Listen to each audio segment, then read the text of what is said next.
Transformation seminar. We're very pleased to have Professor Devan Pillay from the head of the Department of Sociology at Wits. Devan comes from the Eastern Cape, like me, and was born in 1959, like me. So we have two things in common. How did you know that? Ah, I'll tell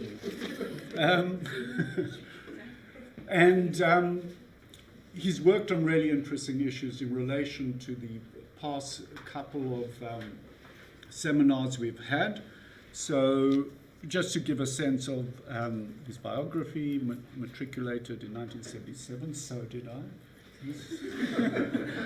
And was detained in 1980 and sentenced to 2 years in prison, released 82, eventually ended up doing a PhD at Essex under Harold Walpy, and also got involved. The thesis was on trade unions and alliance politics in Cape Town, and was a staff writer in 1990 for the South African Labour Bulletin, head of research of the National Union of Mine Workers from 97 to 99, and went to the Sociology department in 2002, where he currently is head of department. And he is also working on completing a book on trade unions, alliances, and the possibilities of eco-socialist feminist working class politics, which is the current work. And we had a really interesting discussion with the honours students and some visitors from various parts of the city and beyond. So I think you're in for a really interesting talk. We are also fortunate, we've got two for the price of one. We're getting Dr. Sidney Luckett, who will be a respondent, but talking about a place that he's familiar with that resonates with the issues raised in Professor Pillay's talk. So Sidney Luckett was very involved in the United Democratic Front as an activist in the 1980s, and was very involved with the Anglican Church directly under Archbishop Desmond Tutu. Later, after 94, he went into government, did consultancy work on development and environmental issues, and did a PhD at the University of KwaZulu-Natal on systems thinking in the Center for Environment and Development, and is currently a documentary photographer, and we occasionally work together.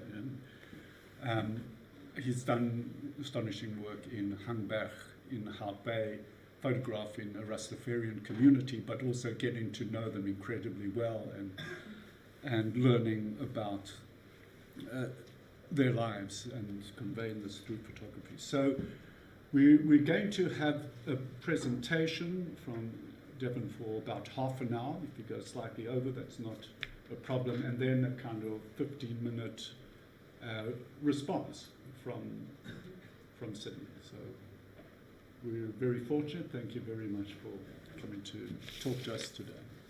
And then we'll have more than enough time for discussion and comments. Thanks, Steve, and afternoon, everyone. I don't have a presentation, that's not mine. I actually had one, but I decided not to bring it. I think PowerPoint dulls the brain, don't you? We're not nodding in agreement. Now, my talk, I sent around this paper, but I presume most of you haven't read it. Am I correct? So I will go through the arguments. Basically, it's trying to grapple with two emerging streams of thought. Are they schools of thought, or maybe they will become schools of thought within the left, broadly speaking. And that's, on the one hand, the happiness perspective, which is also a variant of the well-being economy perspective. In my mind, they're virtually the same thing. and the eco-socialist perspective, which is strongly influenced by ecological Marxism, but not exclusively. It also has an anarchist dimension to it as well. Now, my concern is that there's not enough of a conversation between these streams of thought. And that's what I'm trying to do in this paper. And that conversation is also a conversation that points to two key thinkers historically that are influential in these different streams of thought. The obvious one, being sociologists you know about, is a guy by the name of Karl Marx.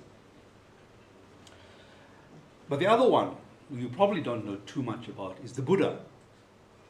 And you might think, hang on, this is not a religious studies class. What the hell is this guy mentioning the Buddha in the sociology environment?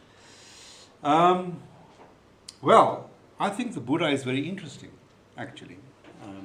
For environmentalists, many environmentalists do find inspiration from Buddhist thinking and practice. But many Marxists dismiss the Buddha as being irrelevant, or Buddhism being solely interested in internal reflection and personal development, and uninterested in the broader society. Of course, from the Buddhist perspective, they would say that Marxists have only been interested in changing the broader structures of society, but have not looked into themselves. And to follow what Gandhi popularizes, be the change that you want to be, or the feminist movement. Certainly when I encountered feminism in the 1970s, that the personal is political. So to see that interconnection between your personal conduct and your political practice.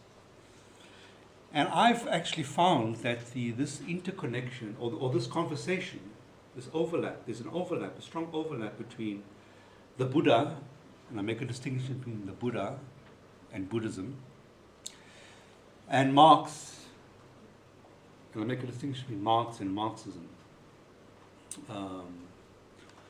Because I find those thinkers have a lot in common. Because the Buddha, yes, he placed a lot of emphasis on personal development and how you don't need an external power, whether it is the upper castes or upper classes, or an external God, to liberate yourself. You can do that. You have the power within you to liberate yourself. He was not uninterested in broader society. He was actually a campaigner against caste oppression in his time. This is now around about 500 BC. And he actually wrote about, or not he wrote about, but he spoke about, not much writing at that time, class formation in India, and the attacks on classless societies that he encountered when he went out of he was a prince, and he left his princely domain. He went out into the surrounding areas and saw the poverty and oppression and suffering of the people. And he campaigned against class oppression in his time. Similarly, Marx, unlike what the Althusserians might say, was not only interested in broader structures of oppression. He was also what is called the humanist Marx. And if you look at his early writings around alienation, and Erich Fromm is someone who dwells a lot on the humanist Marx. And in fact, he even had something to say about Buddhism and the Buddha, not a lot. So there is that potential for a strong resonance between these two perspectives. Now, of course, when I talk about the Buddha, I'm not necessarily confining this to Buddha and Buddhism, because during his time there was a whole range of thinkers that emerged in China, in India, in the Middle East, and in Greece, that confronted the same questions about human suffering. And the commonality of their thinking was quite striking. What is known as the Axial Age Thinkers, because they talked about a different way of being, compassion, universal love,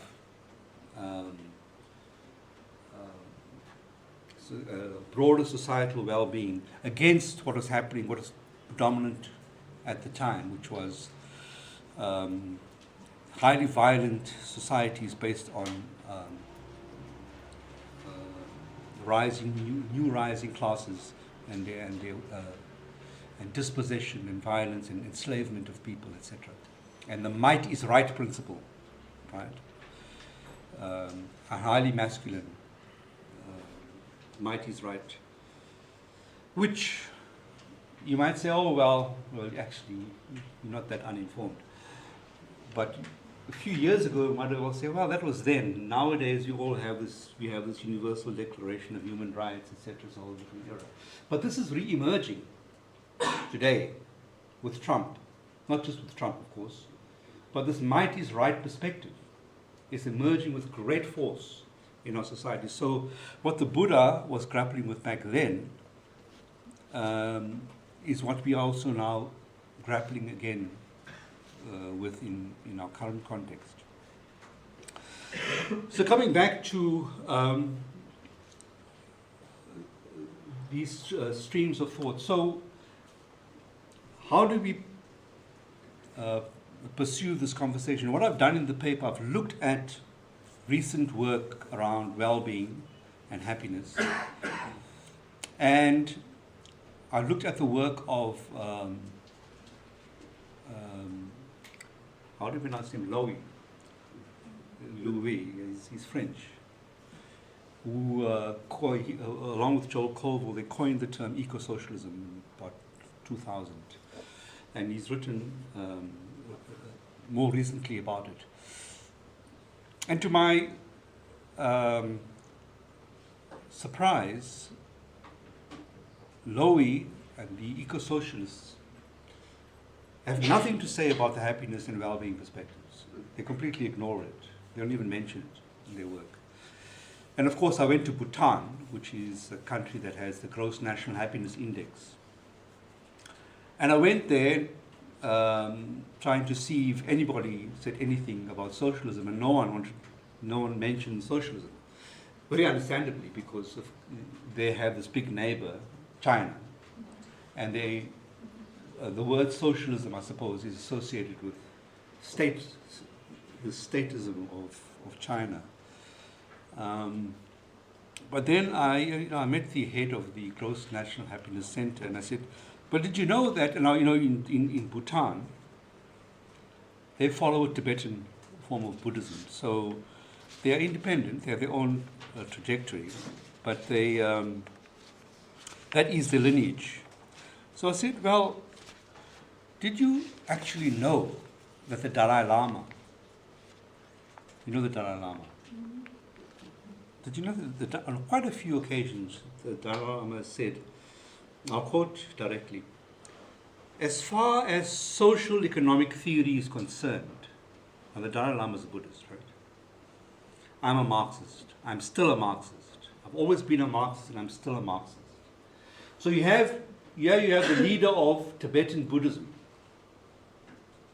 calling himself a Marxist. And these guys in Bhutan didn't know this, interestingly. So I hope I planted a seed that they can think.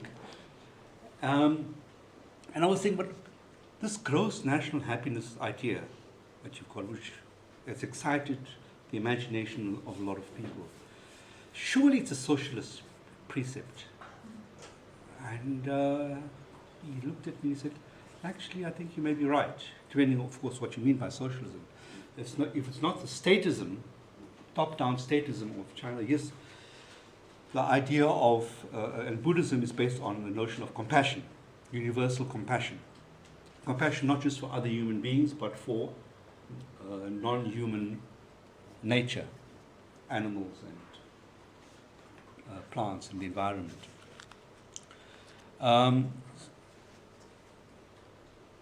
So one can break through to have that conversation with a perspective, with various religious perspectives, but the Buddha or Buddhism in particular is interesting because they don't believe in an external God, and hence the resonance with agnostic or atheist Marxism is very strong, but founded on a strong humanist and compassionate basis. Now, there are two other recent schools of thought or streams of thought that have emerged that correspond with Marx and Buddha, which are also interesting. Have you all heard of the Anthropocene? Well, some scientists have, about the last 15 years, I think. So it's a relatively recent concept that we've entered the age of the Anthropocene.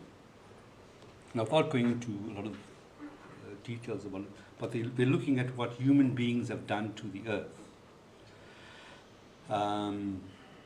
And we are heading towards the destruction of the earth, not the destruction of the earth, because the earth will always be there, but the destruction of the earth as a habitable place for mammals, insects maybe as well, for living beings as we know it. There will be other living beings, and they will thrive. The earth will thrive, regenerate itself, but we won't be there to share it. So that's what we're heading towards, looking at the rate of carbon emissions and climate change and the heating up of the earth. I think this has been the hottest period this last few months in Europe and North America. Even in South Africa, this is the hottest winter I've experienced. But fine, you will also get very cold. That's what's called climate change. You get extremes. But in general, the temperatures are rising, and we are heading towards this planetary disaster. But the Anthropocene perspective, or one interpretation of it, says that human beings are the problem. Right?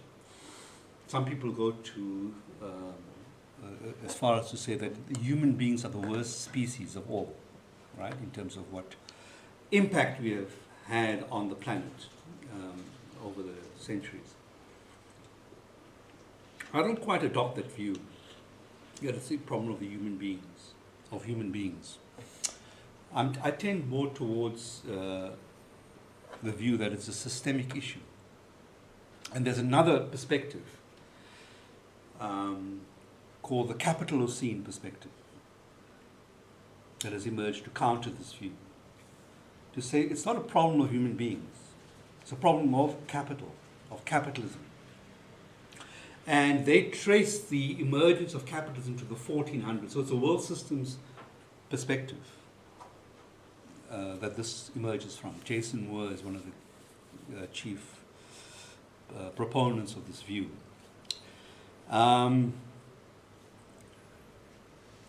And if I may just give you this quote. So on the one hand, it's not just human beings and sort of we're all responsible, which Al Gore said after his very influential documentary, was 10, 15 years ago. But it was a breakthrough. It was a good breakthrough, but he ends up by saying all of us must take responsibility. They say, no, we are all not responsible. This is a class issue. It's an issue of class struggle. and specific class forces in society are destroying the planet, right? And capital is the motive force, the locus that's spreading like a virus, exploiting both human beings and the environment. Because capital is characterized by exponential compound growth. It has to grow continuously, grow and grow. It's got to find more and more avenues for investment. And in the process, it's consuming humanity and the earth. Unleashed, of course. If you leash it and direct it, it could be another story. So for them, just to quote them, I quite like this quote. Today's human activity, this is now Jason Moore and Patel. Today's human activity isn't exterminating mammoths through centuries of overhunting. Some humans are currently killing everything, from megafauna to microbiota, at speeds 100 times higher than the background rate. We argue that what changed to cause this to happen, what changed is capitalism. That modern history has, since the 1400s, and that's this, there's been this debate amongst Marxist historians. When did capitalism begin? The 1400s with the merchant capitalism or later with industrial capitalism? They say no, it's with the 1400s. It unfolded in what is better termed the Capitalocene. Using this name means taking capitalism seriously. Understanding it is not just as an economic system, but as a way of organizing the relations between humans and the rest of nature. So they are putting forward this thesis, this perspective, which you might say would resonate, well, it comes from a Marxist perspective. The Anthropocene might resonate more with a Buddhist type of thinking, that human beings are the problem, but not necessarily. My problem with, and so people have countered this, interestingly, this debate within the left, saying, well, okay, fine, yes, you can identify capitalism, but in fact, the Anthropocene perspective do specify that it's with the Industrial Revolution, but especially since the 1950s, that things have really expanded exponentially. So it's the world of the scientists that we as the left shouldn't abandon, saying you guys have got it wrong. We're going to come up with our own word, Capitalocene, and abandon that space to a liberal market perspective, basically, that's offering different types of solutions.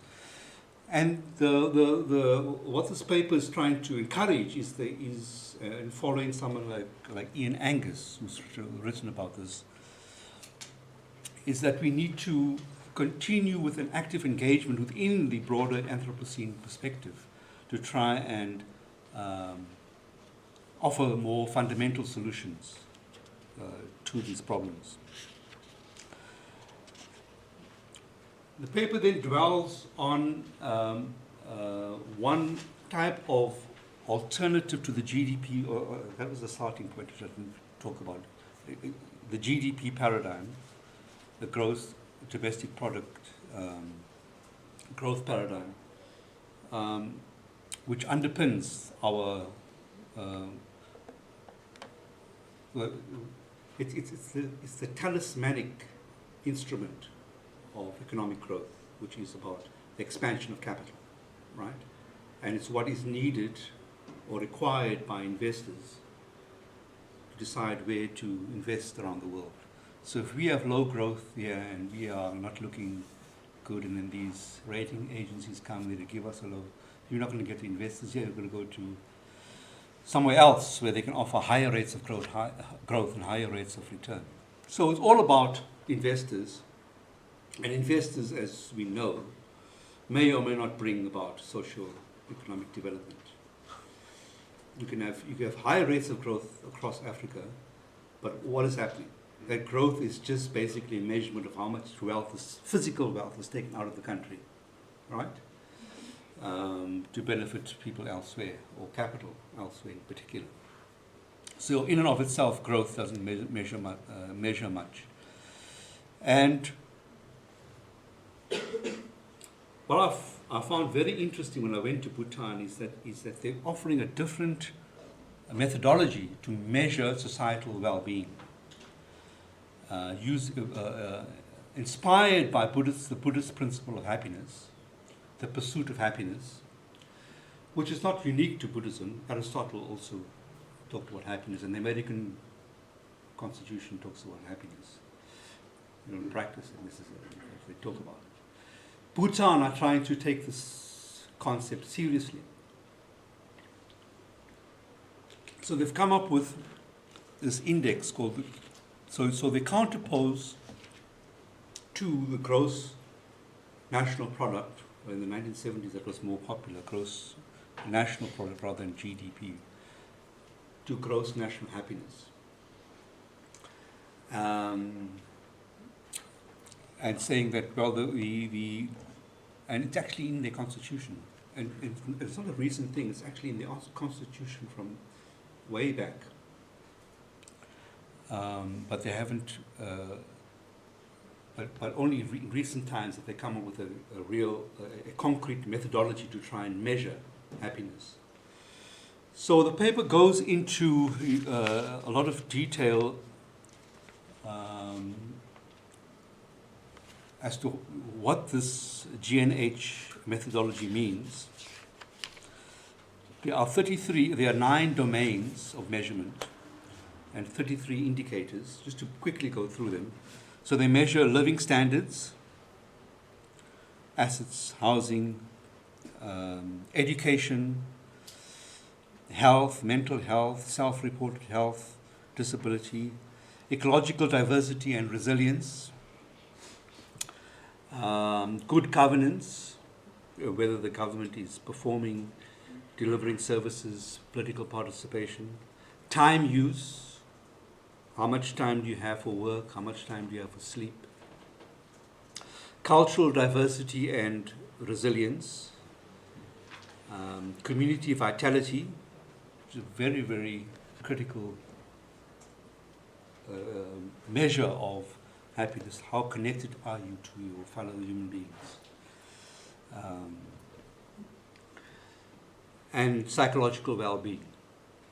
Now, the POP happiness surveys that you might be familiar with are only concerned with the psychological well-being, where the Gallup poll goes around different countries and asks people how happy they are, and they publish this and you have a big media splash and then it gets forgotten.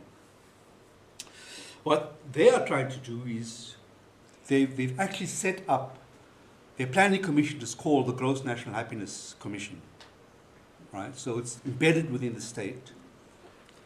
It's a survey they do every 3 years to try and measure the well-being of citizens, and then to identify areas along these domains where there are deficiencies.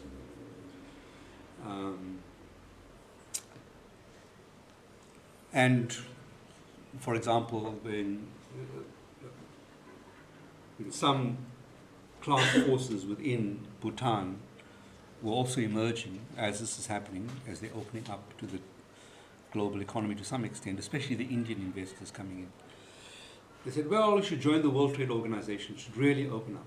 And they said, well, let's test this. So they put through the test a whole series of measures. Will joining the World Trade Organization make us less happy or more happy? And after they did this test, they concluded it will make us less happy. So they haven't joined the World Trade Organization. So I found it quite fascinating. Whereas for us, we joined the WTO because we are in pursuit of growth. And we want to, that's all that we're concerned with, right? And what the investors can bring into our country, no matter what type of investment it is, etc. So, okay, I'll leave the rest of that for questions, except to say that so this gross national happiness perspective and methodology that they're implementing is not something that is uncontested, right? There's still a politics behind it. And the first Prime Minister, Bhutan became a democratic country. There had a benign king who introduced the happiness principle. And everybody loves the king, etc. But he said, no, you've got to have democracy. He voluntarily abdicated and they introduced democratic elections. And the first Prime Minister was a very enthusiastic promoter of this gross national happiness concept. But then you lost power in 2013. The new guy is a little bit less enthusiastic, he's got the ear of investors and other developers, both within the country and from India and elsewhere. So just like Bolivia, which is since 2006 has tried to pursue an eco-socialist developmental trajectory, there are always these countervailing forces. But what I found is very worthwhile to hang on to is that whether or not they succeed in pursuing this developmental pathway, and there are signs that they are still taking it seriously, it is, from the top,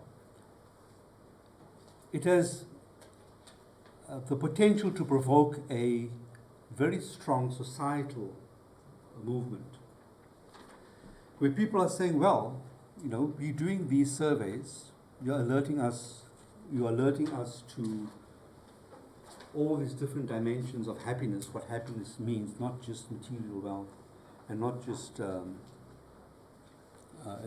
economic growth in the narrow sense, etc. That could be a very powerful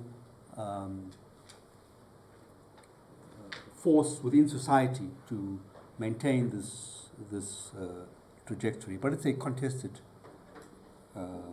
matter within Bhutan. So I'm not trying to sell Bhutan as this ideal country that solved all its problems.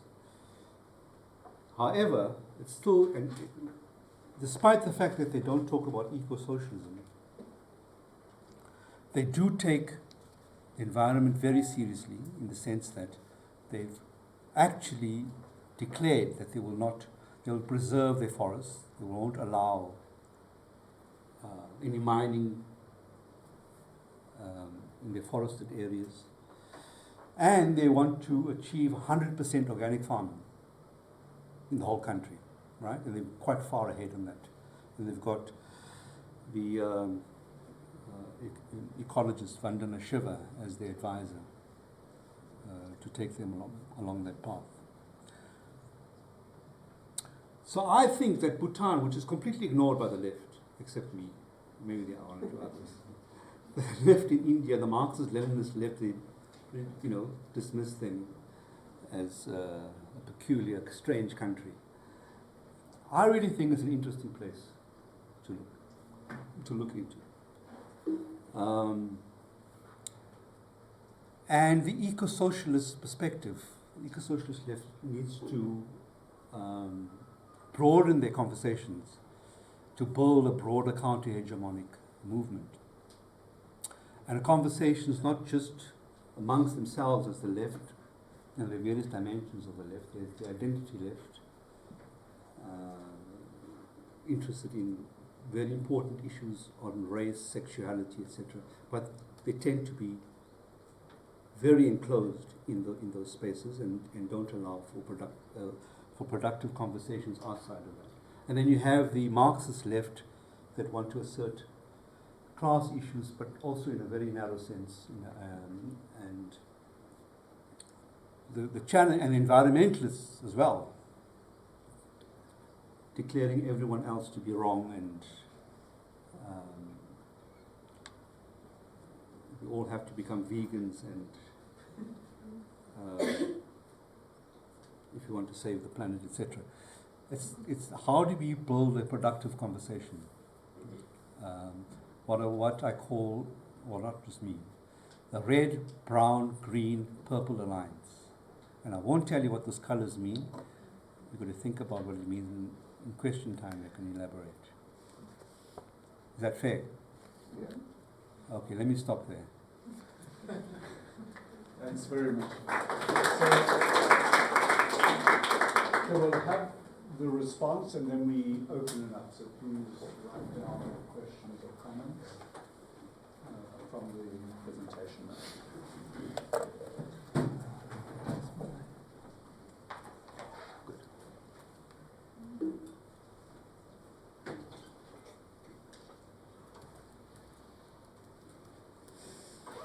We'll just Google what the red, brown, green, purple alliance is.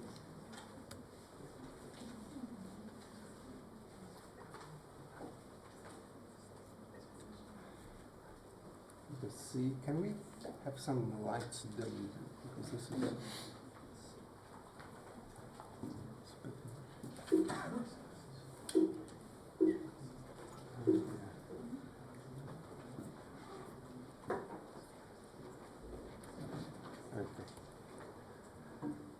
Okay, so I'm going to give another example of where eco-socialism is taking root, and building some and making some connections with what Devan has done. So who knows where Rojava is? I suppose more of you know where Bhutan is. I'll show you in a minute where Rojava is. It's northern part of Syria. And there's a very dynamic and interesting development there. So how do I get involved with Rojava? When I was in the UDF in the 1980s, there was a lawyer that I always ran to when I was in difficulty. His name was Essa Musa. The late Essa Musa became a judge later under Mandela, and he recently passed away. Essa one day found me in the street when he found that we talked about the ANC and we were both disillusioned, and Essa said, well, what are you doing now? I said, no, I'm not doing anything, meaning politically. He said, well, come and join the Kurdish Human Rights Action Group. Essa got involved in the Kurdish Human Rights Action Group because the key leader of the PKK, and I'll talk about that in a minute, who had started this movement, socialist movement, had to flee from Turkey and then from northern Syria, and a European country would give him political asylum, and Mandela said, you can come and live here. He was on his way here, and Essa was organizing that when he was kidnapped at Nairobi airport, taken back to Turkey, tried for terrorism, and sentenced to death. But the pressure from the European Union caused the Turkish government to commute that, and he was sentenced to life imprisonment on Imrali. Imrali is a bit like Robben Island, but only at one prison at that time. So when, at one point during our discussions, there was this globally known, and certainly in Europe and probably here as well, the attack ISIS was moving across. In that part of Turkey, they call it Daesh, because they don't want to see it as Islamic State. For them, it's not an Islamic state. It's got nothing to do with Islam. Daesh means the people who tread on people underfoot. So in that part of Turkey, Syria, Daesh had been moving across from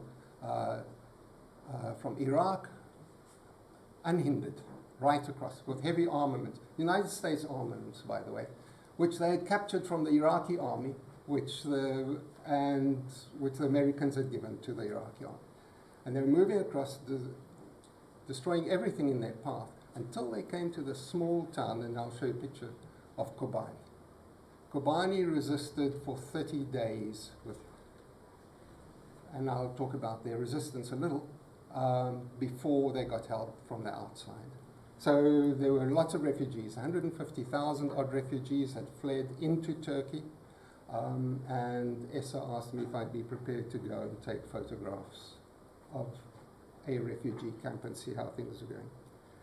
Okay, so if we have a look here, now let me get this is Syria. That's the northern part of Syria. That is where the area that I went to, but Diyarbakir, all this area is Kurdish. And this becomes a little bit clearer in the next map. So Kobani is exactly there. It's on the border of Syria, and Suruc is the refugee camp that I went to visit in Turkey. This is Diyarbakir, is the main capital almost of the Turkish Kurdish region in Turkey. They call it Ahmed. Now, one thing about the Turks is they've banned all use of Kurdish names. You can't name your child, give your child a Kurdish name, because then you won't get admitted to a school. So it's banned all use of Kurdish names and many of their practices, and it's called Diyarbakir. And then, yeah. So let me carry on. So there you've got a much better picture of, there's Kobani up top there. And this green part is mostly the Kurdish administered territories. And then this part is what they say territories under Kurdish control. From after defeating ISIS, from resisting ISIS, they then expanded to their homeland area. So this is a photo I took of a refugee. And you can see just an ordinary person. There's a refugee camp. There are many of those, 150,000, but not all of them stayed in camps. Some of them were just taken into homes, because it's like in Africa, where the colonial powers just drew a line. So the French and the British had drawn a line, and this was Turkey now, and this was Syria. When the people here speak the same dialect of Arabic, they related to one another. Those lines became more enforced by the Turkish government.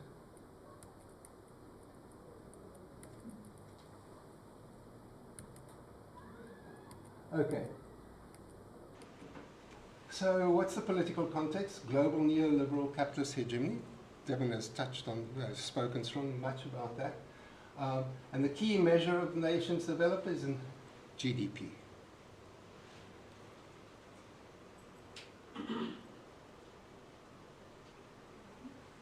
So the challenge that we have that Devan is raising is, how do we overcome this? It's not enough to say, look, there's a possible alternative, we must overcome this. In Turkey, and globally, of course, initially, communist parties across the globe have been inspired by the Communist Manifesto. And this then hardened into a kind of a Marxist-Leninist tradition. In South Africa, we've had the SACP has strongly adopted that. And and more recently, the Socialist Revolutionary Workers' Party. So all have morphed into authoritarian, anti-democratic regimes.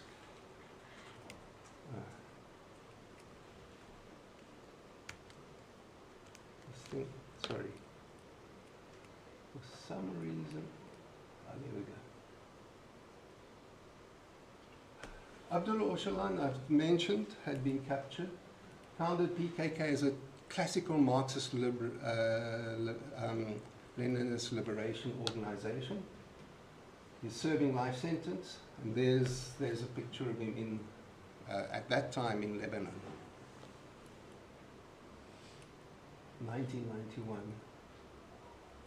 Okay, so what is their social ecology? Sometimes it's called social ecology or eco-socialism. It argues that when we end hierarchical relations between human beings, so that becomes a priority. Men over women, old over young, one ethnicity or religion over another. we will be able to heal our relationships with the natural world. So we must overcome those hierarchical layers.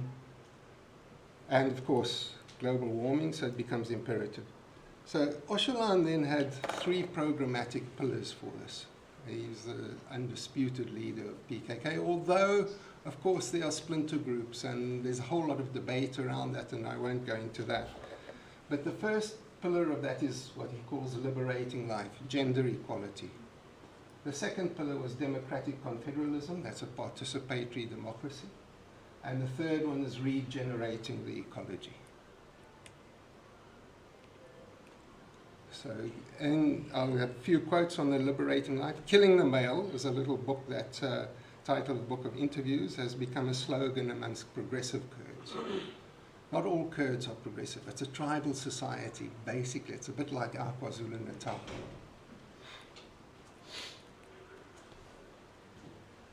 So he says, while he originally saw this oppression of women as a result of a feudalist society, he came, after many years of revolutionary practice. In fact, the PKK, there were 3 women who were part of the organization there.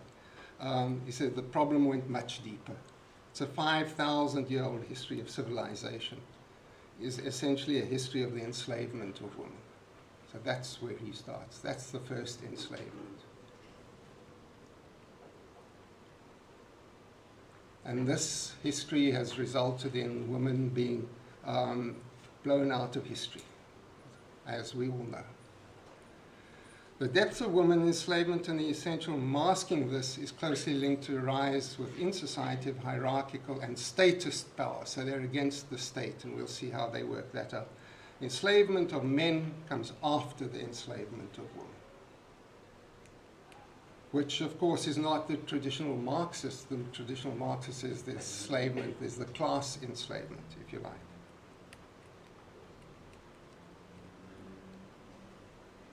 So it's this disappointment in the struggle for freedom or equality has led to the struggle for power relationships, one between woman and man. Now, if we want to construe the true meaning to such terms as equity, freedom, democracy, and socialism, we need to analyze and shatter the ancient web of relations that has been woven around women. So it's very strong in all his writings. So how it's a democratic confederalism? That's a notion which is not a state. So they started off, although they started off as a liberation organization, typical, and some people still think it's a national liberation, a state. They want to have a separate state. That's not the case. They recognize that they have to work across the boundaries in this democratic confederalism.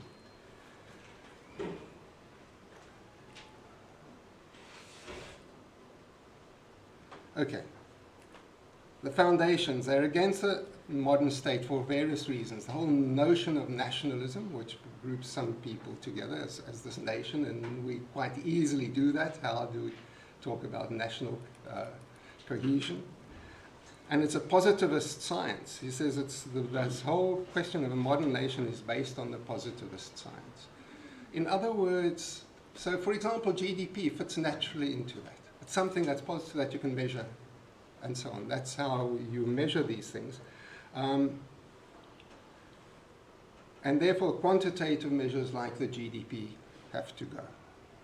Of course, they're in a small area now. They don't have to measure it. They're not involved in a war. And then sexism is a reservoir of cheap labor. That's one of the other factors of a state, a modern nation state. And then religiousness. We see it very interestingly in, for example, he talks about the Shia of Iran, the Sunni in Saudi Arabia. Not all Shia, not all Sunni.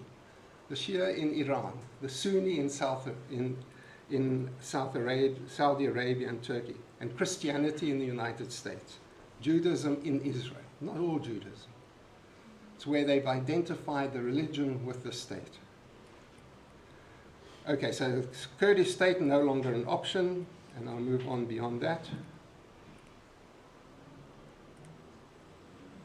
So they want a non-state political administration, a democracy without a state. So the interesting thing that I discovered when I went to Diyarbakir, this is now 4 years ago now, and I'll go back there at the end of this year, is that they have co-leadership. So in every organization within this, there's an organization called the DTK, which is like our UDF, a whole conglomeration of organizations.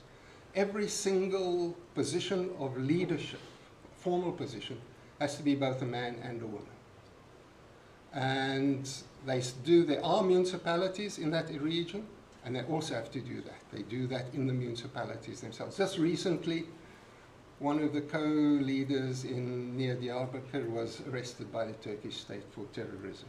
And a number of the people, there have been a number of victories in these areas. A number of those mayors have been dismissed by the state.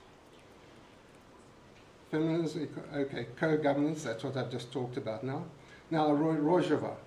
Rojava has got they're in war, so they have People's Protection Unit, and they have a Women's Protection Unit. They have People's Protection Unit is both men and women. The YPJ is just entirely women. It's where the women don't feel that men are good enough to fight alongside because they can't shoot straight, they told. Okay, so yeah, here's just a picture of, it's not my picture, it's someone that was taken, but there's a complete, it's really interesting because if you have in one of the organizations in the DTK, and if there's a problem of abuse, there's a complaint against a man harassing a woman, they will discuss it in the organization. If it continues, they have to appear before a women's organization, and if still carries on, they get kicked out of the organization. And the key theorists, now some people say it's Murray Bookchin, yeah, he was influential, but Friedrich Engels is one of the people that inspired Öcalan. Silvia Federici, you might know, she's an Italian. Silvia, yeah. And Abdullah Öcalan is the key. Okay, let's pass on that. Ecological. Okay, so the ecological challenges are much the same as we have in the rest of the world, anyway. But the effects of the war have made it extra difficult because they've depleted uranium shells, mortar ammunition, rockets, other explosive weapons, burning.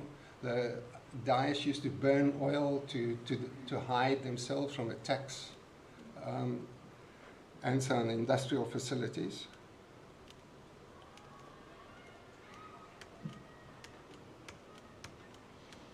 This thing doesn't always move. Okay, so here we have inside Kobani, destruction. About 2/3 of that city, that town was destroyed through that war with ISIS. So local, what are they doing? Local self-sufficiency cooperatives collectivize our land, water, and energy. And there's lots of them in the Diyarbakir region. They're building them up now again in Rojava. There's a whole lot here. I can send you, I won't talk through them all, but I can send this to you. You could look at them yourself. But it's very much developed around communes, around this co-leadership, around the respectful nature. And they want these communes to be self-sufficient. Okay, so I'm being chased on here. So just the last line there. Already 57 cooperatives comprising 8,700 families in the Cizère canton alone. There are 3 cantons in that Rojava area. So there you have pictures of what they're trying to do to rehabilitate the land. This is taken from Make Rojava Green Again. It's a book. Political repression continues. More than 500,000 people have been detained since 2016. Hundreds of thousands, this is in Turkey, hundreds of thousands civil servants, including teachers and academics, have been fired. hunger strike by Leila Govan on the 8th of November for Risu Oshalan and leader, and Selahattin Demirtas he's one of the key leaders of the HDP, which is a recognized political party, but it's pro-Kurdish, and he's been arrested. He's one of the co-leaders.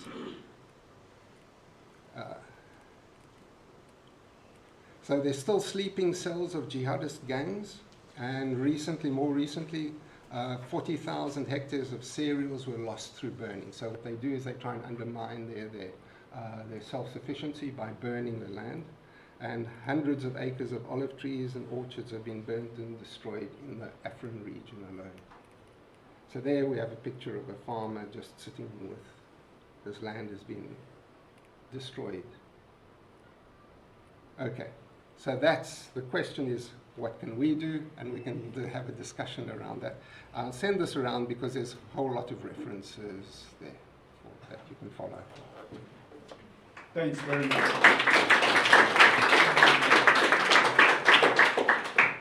Okay, I mean, a lot to think about, a lot to engage with, so we've got enough time for this discussion.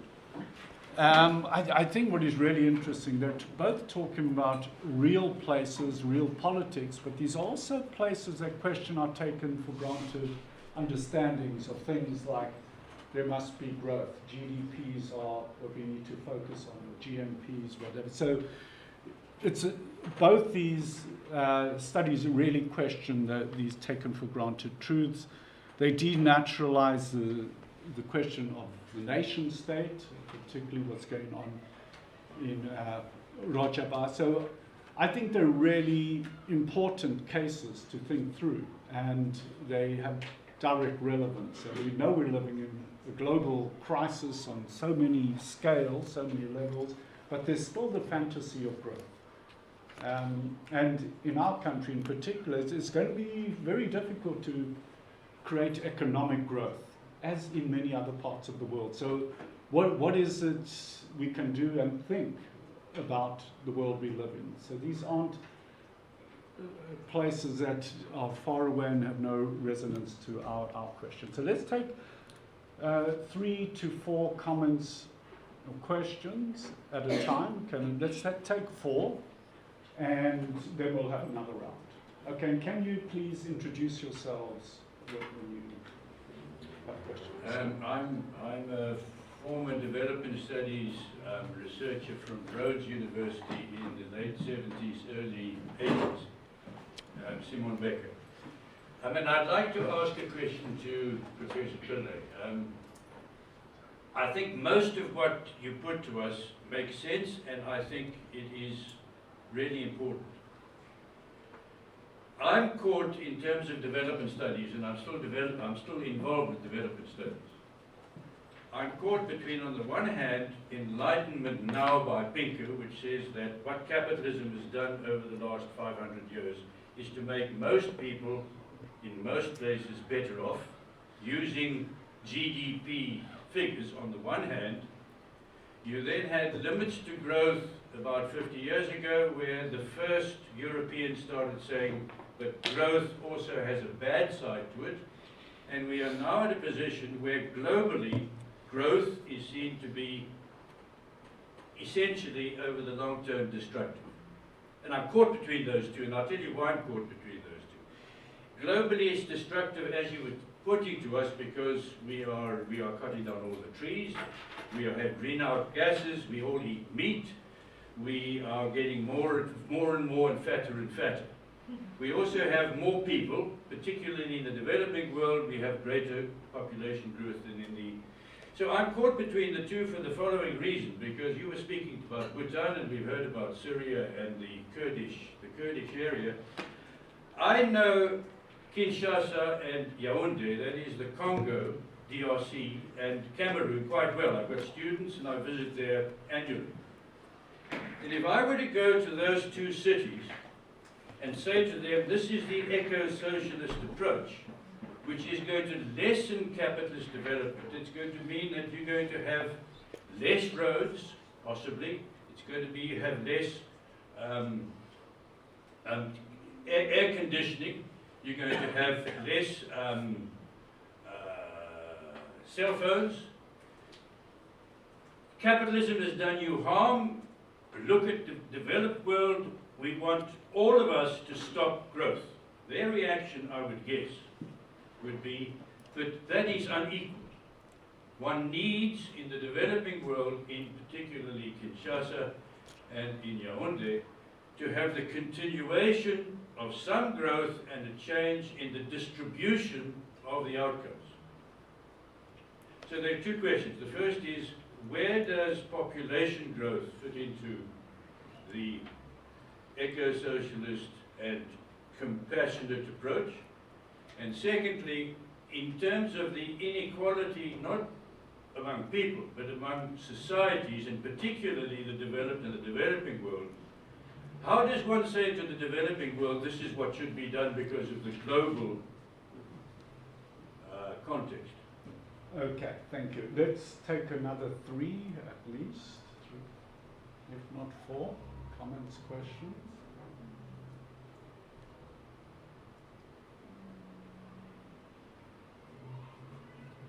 Okay. And then Shahid. And could you introduce yourself? Okay, I'm Anne. I'm studying this department. I found it very interesting what you said about the Devan, what you said about gross national happiness. I don't know much about that, but I know about the Human Development Index. So what I understand is that there's one of the differences is that it obviously takes a wider range of indicators than G and H, but it also takes some subjective indicators. And the reason that we had the GDP was to have something that which had the same measurements globally to be able to compare that. So if you now have that subjective element coming in, which is then by nature it's going to change depending on context, you're not going to have that comparativity necessarily. Maybe could you elaborate on that? Great. Shahid?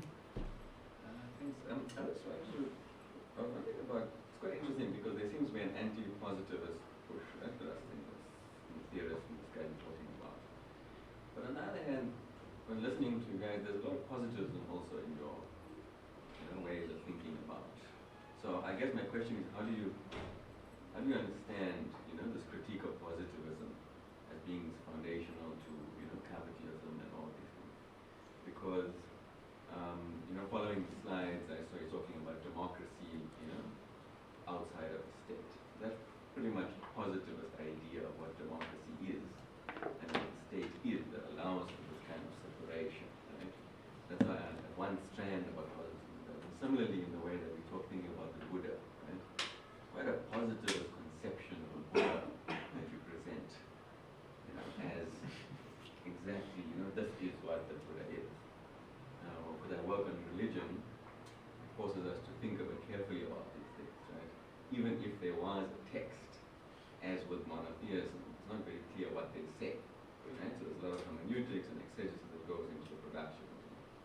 So it's only in a very positivist conception that we can actually say, this is the same or it is different, right? So Buddhism, we can agree, for example, that there is an anti-caste element in it, but it's not egalitarian. That would be quite dubious, actually, right? Because we know that the personal search raises you above. So the Buddha is not like a normal person. He's a guy above people. And then you have the whole monastic traditions that develop over thousands of years, which are clearly not egalitarian. They are actually very hierarchical, the lay and the spiritual. And also this idea, Buddhism spreads around the world, in the 1st century through military conquest. Right? So it's Ashoka, a great emperor, who spreads Buddhism all the way to Indonesia, present-day Indonesia. So once we take a more grounded historical approach, maybe this is a general question. I'm entirely sympathetic, but I'm just wondering, what happens when we use positivist categories to try to make an anti-positivist claim? And maybe how do you guys fit that into the theory? Do you want to take one more? Thank you. One more. Bernard, I think you... No? No. Okay, let's take one more. I'm Wendy Aleka, and I just want to follow on Becky's question.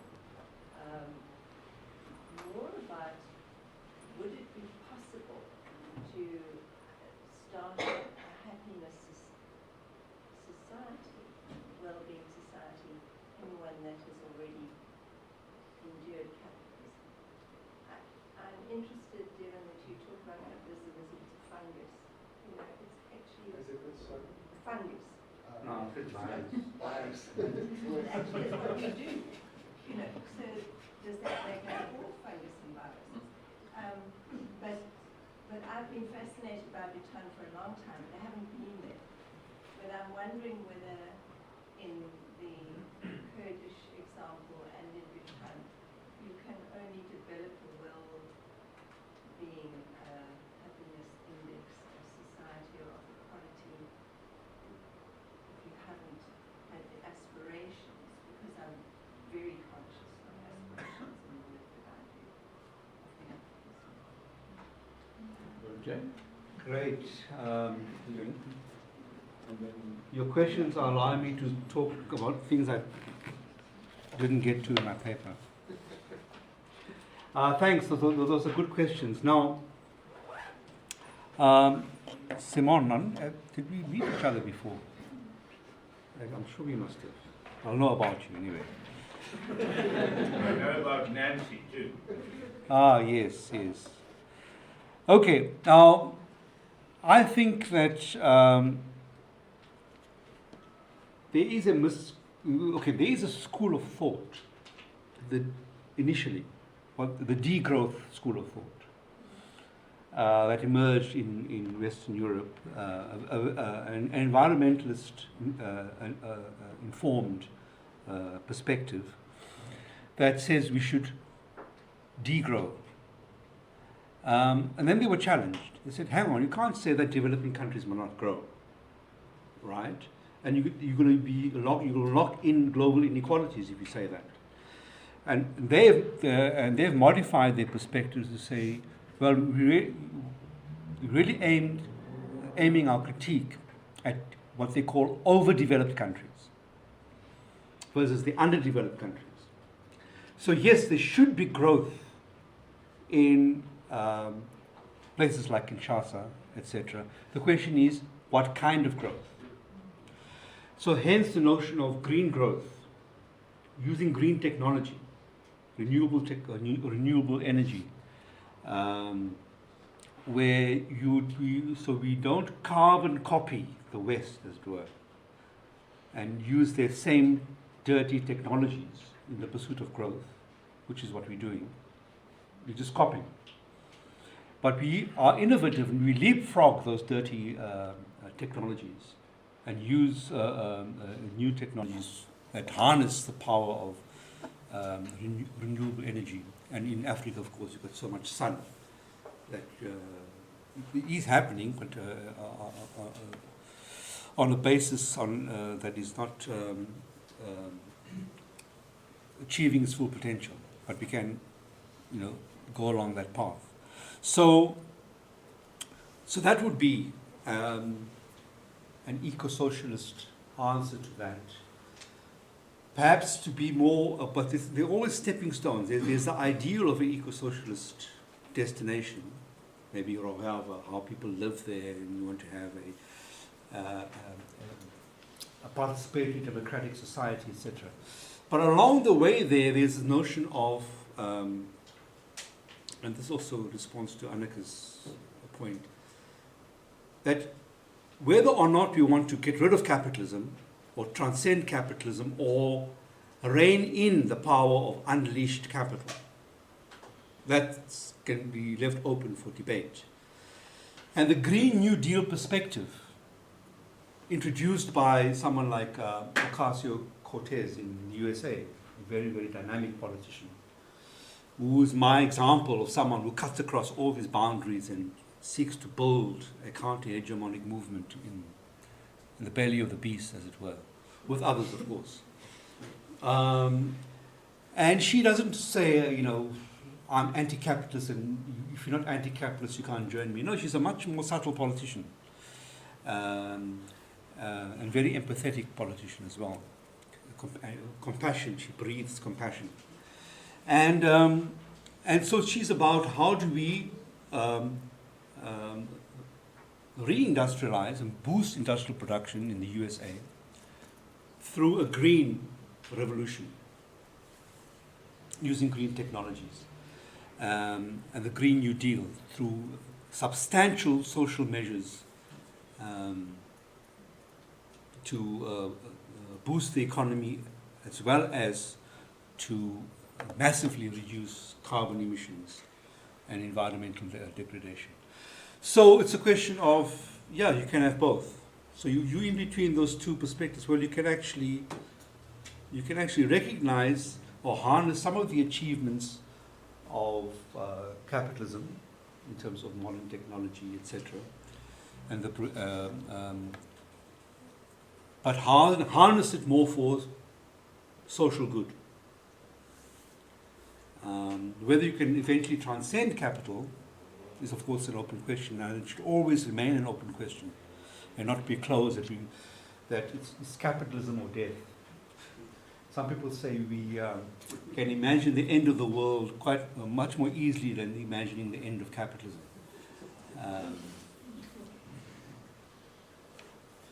Now, in population growth, there are different schools of thought amongst environmentalists. The you can call them, some people call them bio-environmentalists,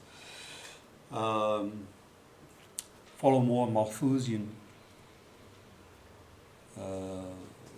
type of argument and say population growth is the key issue. Then you have the social greens, some of whom are Marxists, who say no, population growth is not the issue. Inequality is the issue. And if we focus on inequality and we focus on providing education, knowledge, access to knowledge, etc., to everyone, then people will, of their own accord, have less children. But you can't force it on them. Otherwise, then you are talking about eco-fascism, right? I didn't talk about positivism. This guy did. I'll answer those questions. And in fact, ecological Marxists have identified this as a problem with Marxism. Yeah. That because of the aversion to positivism, they neglected the natural sciences. They didn't have a conversation with them. The early Soviet scientists, Marxists did. There was a strong conversation between scientists and Marxists in the Soviet Union before Stalin obliterated them, you know. And then they neglected this question until the ecological. Now there's a re-emergence of a conversation, and I don't, I think, as you correctly saw, I don't have problems with numbers. In fact, I think it's a problem in my department in sociology that we're so qualitative that there's an aversion to numbers. It's a question of getting the balance right, that I'm interested in.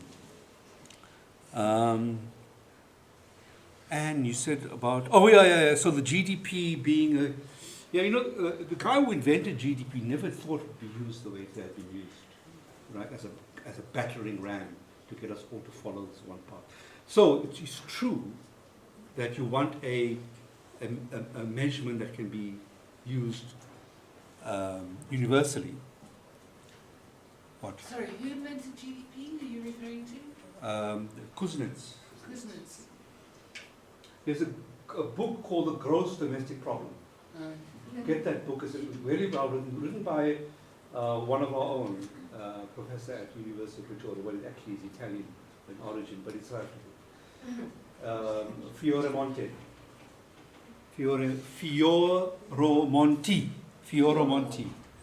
Lorenzo Fioramonti. Huh? Fioramonti. Gross domestic. He wrote this great book called The Gross Domestic Problem. He goes through the whole history of the GDP and how it has been, how it emerged, etc., etc.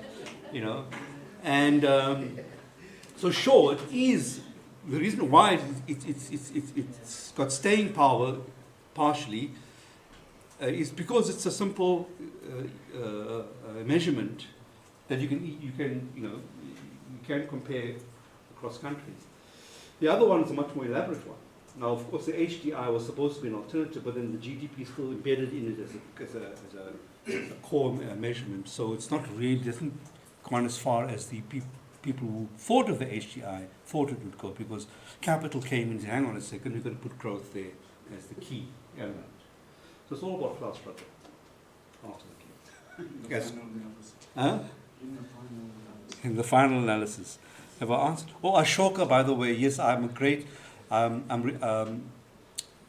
Ashoka was a fascinating historical figure. He was this king in India who went through a massive war and killed, and then hundreds of thousands of people died, and he was so remorseful that his latent Buddhism emerged and he renounced violence. But of course, he was still a king. But nevertheless, he spread the ideas of Buddhism across India and elsewhere. But okay, he was a king in the end. But nevertheless, the ideas resonated, and they resonate they resonate till today, even in Marx.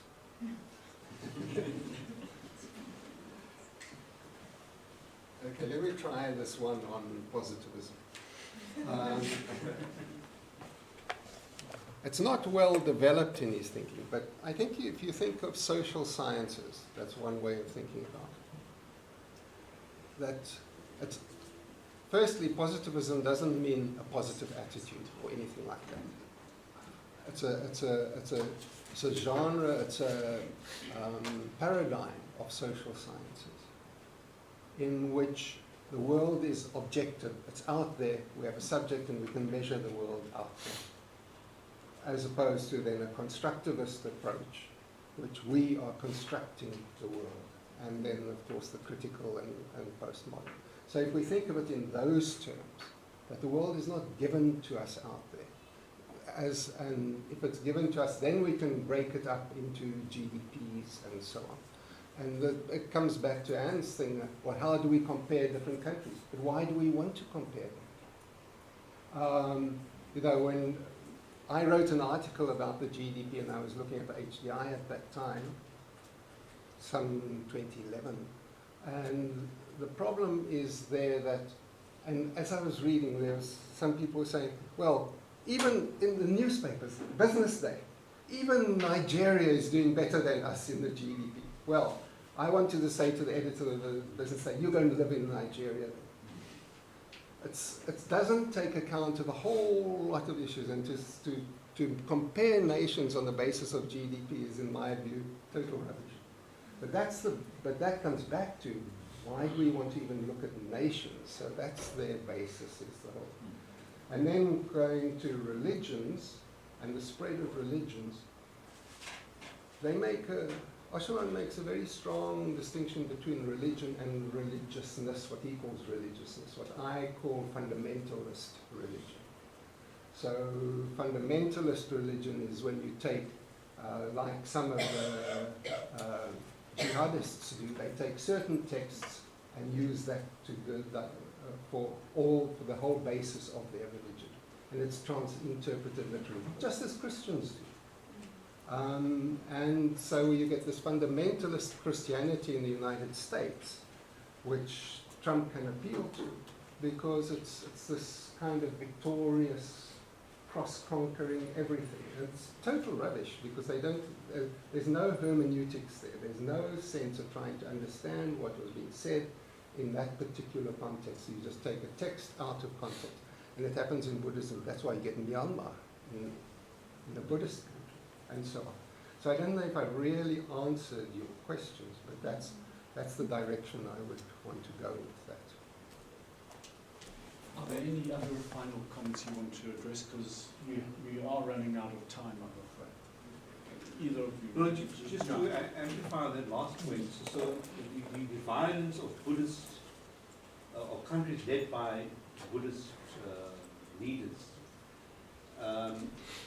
is akin to violence by countries led by Marxist leaders.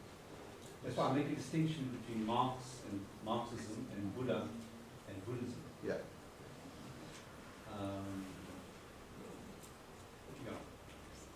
Oh, and also, and the other thing I want to say about Ashoka, what is apparently, and I'm still studying this, is he instituted the world's first welfare state, which is also very, very fascinating. This is about 300 BC. So, when I write my want to say one last thing. Very few of you knew about Rojava Horse, and I think it's a very significant and really an important zone in this world that needs to be supported. And my mission is to try and get people to understand what's going on there and then to support it. Any questions? Great. Thanks very much. I wish we had more time, but Bernard, you wanted to. No, do. Yeah. We've got time. Can you please say we won't be long? We're about to close down, so it's just a couple more minutes. And I'm happy to stay behind if anyone wants to ask. So the Rojava example, thank you. I didn't know about it. I'm curious if you can think about how it might be scaled up, or I mean, when you were describing it, I kind of imagined, you know, Barcelona 1935, the anarchist controlled Barcelona, the free city, whatever, before the fascists took it over again. I wonder if the model is you have this space and you have another autonomous space and a third autonomous space, and these are sort of all linked and kind of trade by trading with one another, or if one, how one thinks about it at a much bigger, at a much larger kind of scale. I mean, the question for Devan is, last week Mark Swilling said, you know, renewables can't sustain our current lifestyle, and one of the questions I thought about was, in terms of eco-socialism, what about nuclear? We know about nuclear in this country, and we know about a lot of discussions about nuclear, but is nuclear off the table entirely? How long do we have? These are our big questions. Can you give short answers? Short answers, if you want Very to have nuclear waste that lives under the ground for 100,000 years, if you want your great-grandchildren to live with that, that's the one argument. Yeah. The other is that it's, as in Japan, as we saw, there's still today, we're unsure about the fish, how much mercury poisoning there is in the fish coming from that area. So they're saying this new technology of nuclear is so foolproof, but Japan has shown that it's not necessarily so. So it's a very dangerous technology. Yes, I think there would have to be lifestyle adaptations. We do consume too much, as Simone Baker said, we all get too fat, etc. But I don't think you can almost have a patient, but not at the same level of growth. Smaller code. Yeah. Okay, just Disagree with that.